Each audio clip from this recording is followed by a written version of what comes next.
Good morning. It's Monday. How are we doing? What's been going on? What's happening? Quick note that I'm going to be away for a bit, so this is the last video for a while, in case you care. So one thing I wanted to touch on today is the way people see going to therapy. And just explore a little bit about some of the stuff I've heard from, clients, acquaintances, other professionals lately. Some people see going to a therapist as just an MOT, if you like. This is part of their routine. This is part of their self-care process and well-being, and that's cool. Other people see it as some sort of failure. I've heard people tell me, normal people sort their problems out. They don't need to go to and see somebody like you, which is, it's their opinion. And I just wanted to touch about this. It's just to almost break a little bit of the stigma attached to seeing a mental health professional.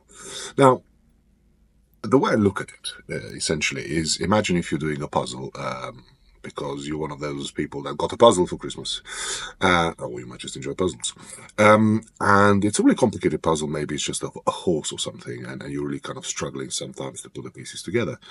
And sometimes what is helpful is to just have an extra pair of eyes, somebody to come and kind of just give you a hand, fitting some pieces together before you can actually figure it all out.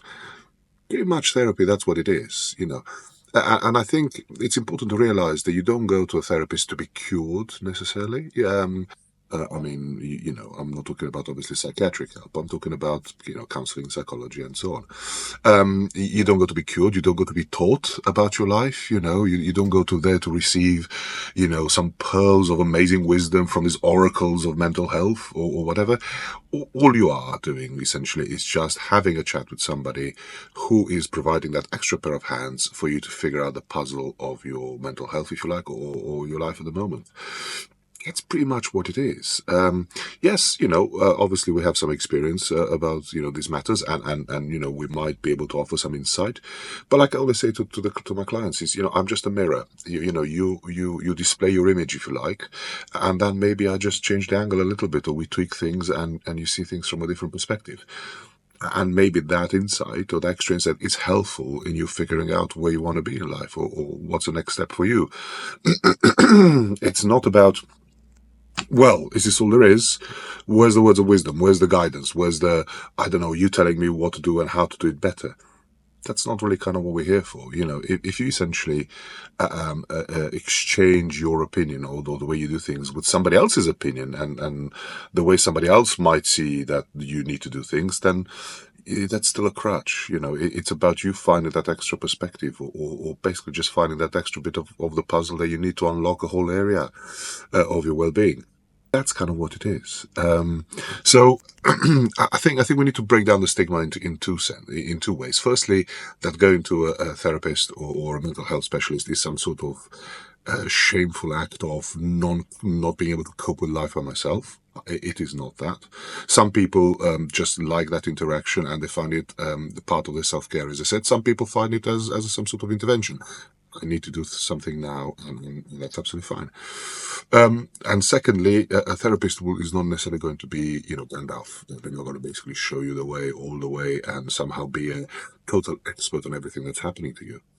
What they're there for really is to listen, to offer you unconditional support, and to create an environment where together you can explore the puzzle, if you like, and try and find that extra piece.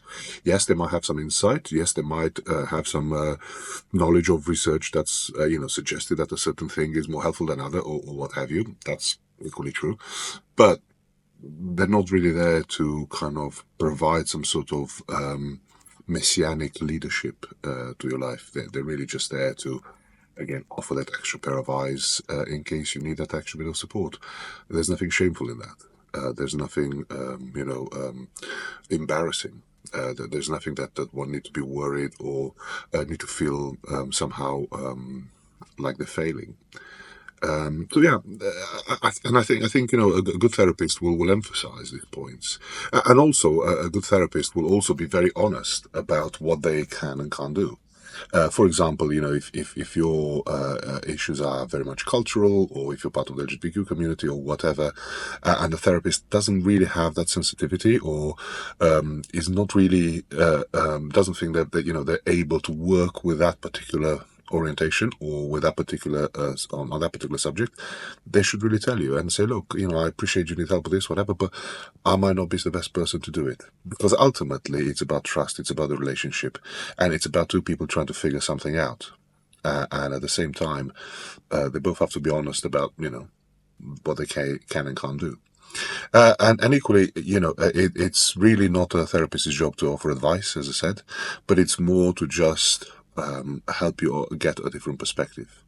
Sometimes it's just about turning the puzzle upside down and see if the pieces fit better when we do that.